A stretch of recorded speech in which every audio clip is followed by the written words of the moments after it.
kamu tuh di sini guru. Walaupun kamu masih magang, kamu belum lulus. Tapi kamu di sini harus menempatkan posisimu jadi guru. Conversation is on. Dimarahin depan murid apa. Tapi setelah murid-murid pulang, aku diajak duduk. Dia bilang, aku tuh cuma pingin yang terbaik buat kamu. Aku pengen kamu jadi guru yang baik, yang mengasihi. Tapi mengasihi itu bukan yang memanjakan apa. Terus sampai nangis bro, sampai dipeluk apa. Tapi justru dari situ sampai sekarang, itu kok apa ya, hubungan kita benar-benar kayak kakak sama adik sendiri gitu loh, sudahan. Nah, Gitu. lu masih mencari bentuk ya, dalam artian masih, gitu masih. ya, masih Iya. mencari bentuk. Nah, menurut bayangan lu nih, lu kan mencari bentuk ini kan pasti punya satu tujuan nanti. Iya. Aku pengen guru misalnya, ya ini aku terlalu jauh, tapi gini, lu punya idola nggak sih guru siapa yang lu idolain gitu? Idola. Misalnya Ki Harjo Dewantoro, Oh, enggak misalnya sampai gitu enggak sih. Enggak sih, enggak yang sampai Konfusius, gimana. Enggak juga sih, enggak sejauh itu juga lah. Cuman ya satu lagi balik gini, gurunya kita selama hidup ini tuh siapa sih? Oke.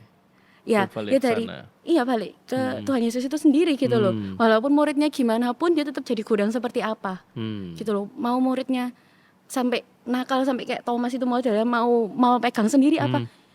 Tuhan It's pun okay bukannya gitu marah ya. gitu kan. Loh, kamu tuh siapa gitu loh. Tapi ya It's ya okay, udah coba silakan gitu loh. ya. Oke. Gitu. Jadi terbuka, simple, Iya. kayak seperti itu ya, enggak Tapi tetap neko-neko. enggak manja. Tidak memanjakan. Jadi lu kesana nanti tujuannya, dalam artian lu ingin mencapai suatu, ya kalau diomong sempurna, enggak juga ya, karena selama hidup itu selalu ada Iya. upgrade terus Masih ya. progress terus. Heeh. Nah, lu sekarang mulai misalnya dari 1 sampai 10 deh. Lu sudah di level berapa? 6 6. kadang-kadang 5. Enggak tahu. Tergantung mood. Tergantung kondisi. Apalagi pandeminya seperti ini, makin tergantung isa 5, isa 4, enggak tahu. Oke. Berarti lu masih terus mencari, Iya. apa ya? Bukan mencari sih, menyempurnakan apa Iya, sih berusaha lu. memperbaiki Iya, lah. memperbaiki apa sih yang lu ada sebagai guru gitu ya. Iya. Nah, lewat masa pandemik ini, apa yang buat lu stres? Ayo. Kalau aku bilang sama teman-teman yang ngajar, kita ini merasa selama pandemi ini kita nggak hanya jadi guru, Oke. jadi customer service yang merangkap jadi mbak-mbak drive-thru-nya McD. Kok bisa? Jadi kadang-kadang anak-anak itu lucu gitu loh. Misalnya nggak bisa login gitu kan. Misalnya aplikasi yang kita gunakan mereka tuh nggak bisa masuk. Ya. Mereka bilang, mereka chat gitu kan, bilang, lah aku kok nggak bisa masuk gini-gini. Ya aku cuma bisa bilang apa? Ya tunggu, siapa tahu internetnya lagi lemot.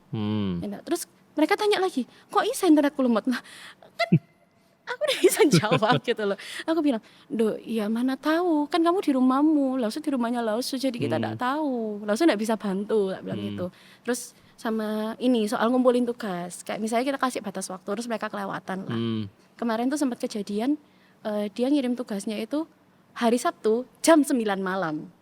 Jadi Padahal itu batasannya? batasnya harusnya hari itu pelajaran, hari Kamis. Oke. Dia ngirimnya sudah hari Sabtu, bukan harinya ngajar dan nggak ada yang sekolah kan normalnya. Dan jam 9 malam. Oke. Jadi kalau buat aku berhak untuk nggak nganggep. Ya. Iya kan, apalagi kalau misalnya kita mau istilahnya mau cuaji gitu lah ya.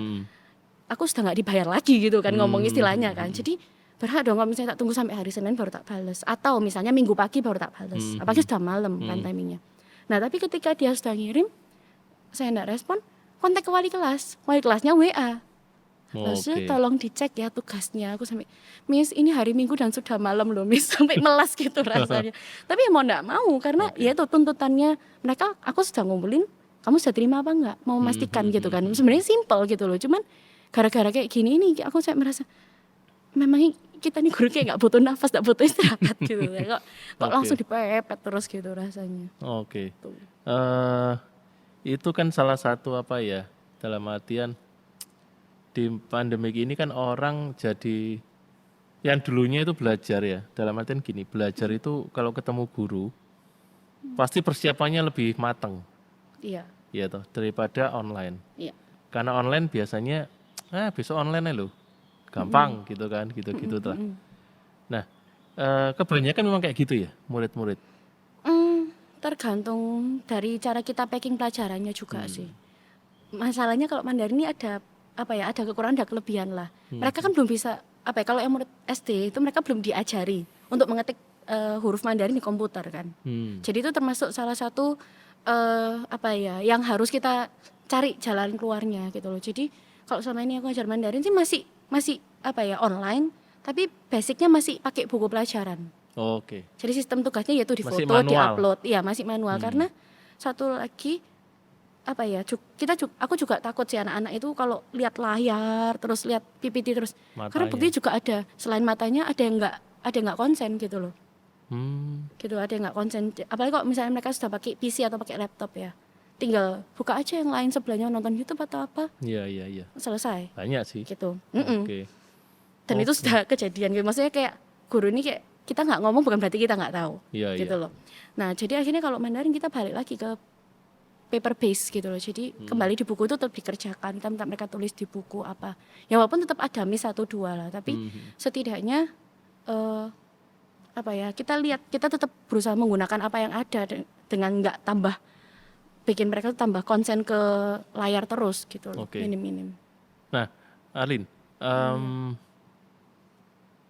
siapa yang bentuk lu, gitu ya, bentuk dalam hidup lu gitu ya, sampai lu jadi sekarang dengan profesi guru sampai sekarang dan membawa nilai-nilai itu, gitu. Yang pertama tadi memang senior lu lah, semacam CC lu gitu. Iya. Ada lagi nggak orang lain gitu? Oma. Oma lu, Ya. oke. Apa sih yang lu bisa ambil dari oma lu? Oma itu orangnya nggak pernah pelit ilmu sama siapapun. Misalnya dia ketemu misalnya anaknya siapa gitu atau batuk, pasti lu minum ini, lu gini. Kayak misalnya ada orang gendong bayi misalnya, cara nidurin bayi sesimpel itu, terus oma ngomong, lu tuh kalau nidurno bayi itu nggak oleh gitu, gini lo cara. Jadi oma itu memang bawaannya tuh, hatinya tuh mengajar walaupun dia nggak sempat merasa benar-benar jadi guru itu, Ya, secara nggak formal, sempat. Secara sudah formal sempat, nggak sempat, tapi dia tuh selalu berusaha bagi ilmu sama orang, nggak pernah pelit, terus selalu memikirkan orang lain. Oma itu kayak gitu orangnya. Oke. Itu sih. Dan lu sudah banyak belajar dari situ atau iya. lu masih kurang memperhatikan? Kalau dari selama ini ya pasti ada miss lah, sedikit-sedikit itu pasti ada. Cuman kan setidaknya nilai-nilai dari Oma itu yang banyak diserap gitu loh. Gimana caranya, bahkan gimana caranya untuk menghadapi orang yang mungkin awalnya kita nggak suka, tapi mau nggak mau ya tetap tetap ramah, tetap oke lah sama orang itu, tetap nggak membedakan. Itu sih yang aku benar-benar belajar dari Oma. Oke. Ada satu sih sebetulnya filosofi, bukan filosofi sebetulnya, tapi ini memang memang sesuatu yang nyata gitu ya. Bahwa semakin banyak lu ngasih sesuatu ke orang, pengajaran misalnya gitu ya. Itu bukan berarti semakin ilmumu berkurang gitu. Betul. Karena lu akan semakin belajar juga. Iya. Untuk lihat ngasih orang lain juga yang lain yang mungkin kasusnya beda-beda. Iya. Itu tak pegang juga sih. Gitu. Betul. Jadi kayak mungkin aku ngajar ke murid itu cuman ya nilai-nilai cuman sama Mandarin, cuman ilmu yang aku punya gitu sebagai bekal. Tapi aku dari mereka pun juga belajar gitu loh. Juga belajar untuk menghadapi orang yang bermacam-macam, menghadapi anak yang bermacam-macam gitu loh. Karena ya yang sedihnya tuh ini, kita lihat anak-anak itu mereka kan pasti punya keunikan masing-masing. Tapi ada keunikan beberapa dari mereka itu efek. Jadi kita bisa lihat. Sorry itu saya kadang-kadang ketemu kalau anak yang dari keluarga yang bermasalah, dari broken home, itu kelihatan gitu loh. Pembawaannya beda ya. Pembawaannya beda. Dan beda. anak-anak itu diam bukan berarti mereka nggak tahu. Oke. Gitu loh. Karena anak TKA pun bisa ngerti gitu loh. Ya. Anak TKA pun bisa ngerti kalau papa mamanya tuh sudah nggak bareng kalau di rumah. Nah, dan dia waktu di sekolah tuh cerita, kan kita kaget gitu loh. Dan ternyata memang setelah dilihat lagi, mereka kalau dulu waktu di Beijing kan aku full sama mereka itu, jadi kayak kita mulai sekolah jam 9, pulangnya jam 5. Jadi include tidur siang. Jadi kayak benar-benar handle. Jadi kayak benar-benar ya guru ya kayak suster. Iya. Dan itu yang ya kalau misalnya aku bilang nanti di Indonesia pun akan ada seperti itu gitu loh. Karena dengan kebutuhan tuntutan kerja orang tua dan orang tua pasti lebih safe dong kalau anaknya ditaruh di sekolah seperti itu kan. Nah, anak itu jadi aku sampai ngatur strategi kasurnya mereka kalau tidur itu tak atur. Karena apa? Ada satu anak yang mereka punya insecurity masing-masing kan. Jadi ada satu anak yang kalau tidur itu tangannya harus digandeng. Ada yang satu waktu tidur tuh punggungnya harus digaruk. Kalau enggak nangis. Nangisnya tuh yang kayak diem tapi nangis terus tidak bisa tidur. Nah itu setelah dicek lagi setelah ke belakang, iya itu mereka tuh berasal dari rumah tangga orang tuanya yang Ya, full of terpisah. problems. Itu Oke. ada yang pisah, ada yang ya pisah enggak tapi juga enggak bareng. Terus ada anaknya yang suka lihat mamanya tuh dipukul papanya di depan dia. Itu responnya tuh berbeda gitu. Enggak cuman hanya mau tidur, bahkan di perkembangan otak mereka pun, saraf-saraf otak mereka pun bisa berpengaruh gitu loh. Oke. Itu yang benar-benar Pengaruhi jadi ya, jadi apa ya, selain mind opener itu jadi kayak apa ya, makin merasa kasihan, kayak makin Ya. merasa punya beban untuk apa ya, untuk mengajari mereka gitu loh, untuk jadi penolong Oke. mereka. Nah, Gitu. selain oma lu ada lagi nggak? Ya oma opa sih, kalau opa kan gitu dari ya. ceritanya oma gitu. Oma opa Iya, lu ya. oma opa. Heeh. Oke. Nah, lu sudah puas nggak Arlin dengan pencapaian lu saat ini? Belum, Belum ya. belum. Nah, rencana lu ke depan apa? Ya itu apa ya, pengen bikin sekolah seperti yang dulu aku kerja di Beijing itu sih. Oke. Sekolah yang tetap sekolah Kristen tapi yang posisinya itu kita handle anak-anak itu full dari waktu orang tuanya sebelum kerja di drop, nanti ketika orang tuanya pulang kerja tinggal jemput. Itu sih aku pengen seperti itu, karena bukannya kita ini pengen megang anak-anak seperti apa, karena sekarang kejadiannya adalah kebanyakan mereka sudah pakai supir dijemput di rumah. Ya. Jadi kalau istilahnya kita ngajar itu gini, kita di sekolah ini anak-anak ini kayak sekrup ini kita nyeretin, begitu sampai rumah itu orang tuanya yang bikin loss. Oke. Nah, kalau kita di sekolah kan kamu harus A, harus B, harus C, enggak boleh A, enggak boleh C. Tapi nanti mereka bisa ngomong, aku di rumah lo enggak apa-apa sama mama. Akhirnya dol. Iya. Di Jadi los, di sekrup, di los, di iya. sekrup, akhirnya Jadi ya dol. akhirnya anak-anak ini ya itu, apalagi kena pandemi kayak gini, wah kita sebagai guru sih kita nggak bayangin gitu loh. Ketika mereka masuk gimana kita harus set moodnya mereka lagi. Iya, Karena itu berat. susah ya. Gitu. Oke, jadi lu pengen punya sekolah seperti yang lu pernah ngajar di Beijing gitu ya. Iya. Itu cita-cita sih. Sudah sampai berapa dalam cita-cita lu itu? Kalau Pengen banget terus begitu kapan kira-kira lu rencana Nah, Tuhan itu aku mau masih- buka ini Tuhan? nggak tahu karena Nggak tahu ya. karena pun aku memang sempat ngobrol sama koko sepupuku. Kododo itu sempat ngobrol. Oke. Cuman masih belum ada realisasi karena kan Kododo masih di sana dan aku di Korea, sini ya. gitu. Jadi apa ya? Minim at least kita sudah punya kayak apa ya, pikiran ke sana tuh sudah ada lah. Tapi untuk pencapaiannya kapan ya nanti dulu sambil dilihat waktu Oke. berjalan gitu. Oke, lu pernah sampein sama papa mama lu rencana lu itu? Nggak tahu, lupa. Nggak pernah rasanya nggak pernah yang terlalu gimana sih Gitu ya. gitu. Oke.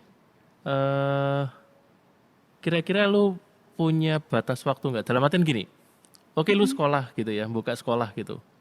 Lu tetap pengen jadi gurunya di situ atau gimana ya? Kalau kepala sekolah ini kan belum tentu ngajar ya, belum tentu ikut ngajar, Belum tentu. belum tentu ikut ngajar kan.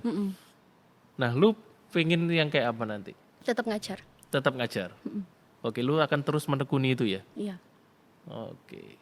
Kalau misalnya suatu saat suami lu dapat suami pengusaha, terus suami lu ngomong, Lin lu bantu usaha aja, Nggak masalah, nggak masalah ya? nggak masalah. Oke. Karena kan ngajar gini, gimana pun apalagi perempuan, kalau ngajar kita kerja apapun lah pasti ada batasannya. Ada saat dimana kita harus ngurangin kan. Dan enaknya jadi guru tuh itu, menurutku.